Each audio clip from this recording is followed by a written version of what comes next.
Hi there everybody. I wanted to take a few moments to give you a little bit of information on the systematic qualitative review that you're about to undertake for your major hand-in assignment. We've got a Zoom session next week that you can build upon this information by. I just wanted to make sure that everybody had a good sense about what it is they're expected to do. So systematic reviews can be qualitative or quantitative.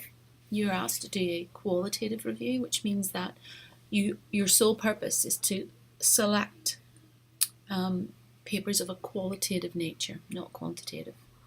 And it's a review of the evidence on a clearly formulated question that you will have agreed with me in advance that uses systematic and explicit methods to identify, select, and critically appraise relevant primary research, and to extract and analyse data from the studies that are included in your review. You may already be familiar with narrative reviews. These are often conducted by people with knowledge in their field, and you'll also see them in the starts of most of the journal articles that you'll be reading at the moment.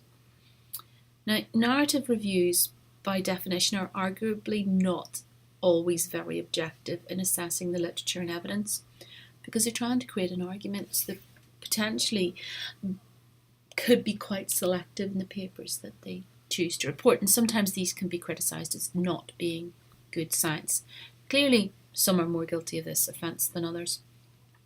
But it's really important that we teach you at this point how to be very systematic in your approach, that you avoid this kind of bias in the reviews that you write. So the purpose of this is to show that you can be very explicit in the methods that you use to identify, select, and critically appraise the relevant primary research that you have decided to extract and analyse for your study. And the first part of this is to set a question that you're interested in. So you phrase the question. I always recommend these 4 points that you can address, although many other options are also available. But if you think of the group, the intervention or phenomenon, any comparisons and what outcomes. So what is the effect of X on Y in whatever environment compared to whatever? So you can see that that can be a helpful way to start breaking down the writing of a particular research question. Now you have this paper by Tharp et al. From 2012 on your reading list, and this is a systematic qualitative review of risk and protective factors for sexual violence and perpetration. Your objective is to produce a mini one of these in this scientific format. So you need your abstract, etc. You need a brief introduction and a theoretical framework for your review. You will be able to use tables, and tables do not count for your word count. And then the key part of this is that the methodology is extremely explicit for how you select your tables. So how you searched, your coding procedures, etc., and how you document your search terms and how you set. So everything is very explicit within this. So if you use this paper as a model, you may find that it's particularly useful. So I just want to pull out a few key things about this. So exclusion and inclusion criteria. Who do you wish to study and why? Who should you study and why? And what keywords you've decided to use. So we can see here the authors have documented when they did the review. They used PubMed, PsychoInfo, etc., etc. They've set all the databases that they've used, and we strongly encourage you to use the databases within the Essex Library to be able to achieve this. And then they've listed all of the different words that they've used in their search terms. Their search yielded over 1,100 papers. And then what they've done is they've documented how they managed to get these down and reduce them to a number of papers that they could actually ultimately analyse. And in the end, their final sample ended up with 191 articles.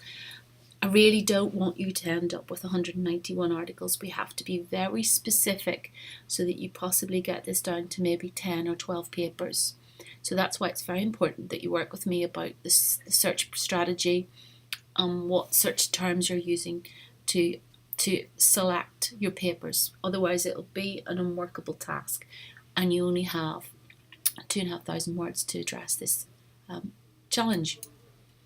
So the next part, again, is this transparency in searching. What search engines, how many papers were generated, etc. And again, I'd expect to see these clear sections within your report. So also you want to assess the quality of the papers that you've had. This will be part of the criteria of interest, and you can see within this paper how they've done it. Table 3 lists papers that they've had and the different thematics that they've looked at and the domains and what they've used to try and assess quality is also in further papers down here. Now they've got a summary of effects. You won't be able to do that because you're focusing solely on qualitative papers, and these authors have clearly included mixed methodology. But you could think about things like, have they reported ethics?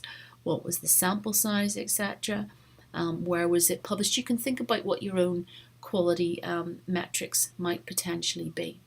And the next stage is to analyse and interpret your findings, and you can see here how the authors have listed down the different themes that they were able to extract from their papers.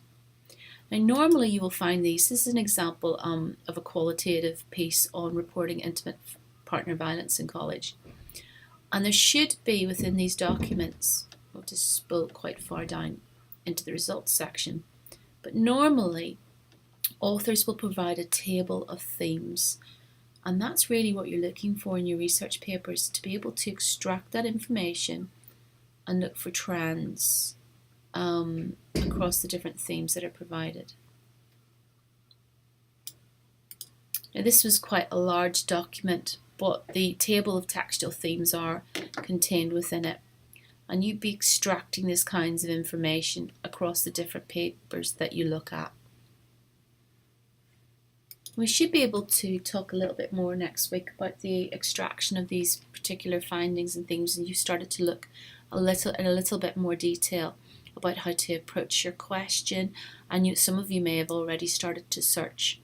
But it shouldn't be too overwhelming an experience for you if we can get this down to just a few specific papers. So there are a number of resources that you can use. There's this Wiley online resource as well. This is a guide to running a qualitative systematic review. So hopefully this little podcast will get you started, and you can start to have a think about in more detail how you might formulate your question and start writing out how you're going to address the identification of papers in the first instance.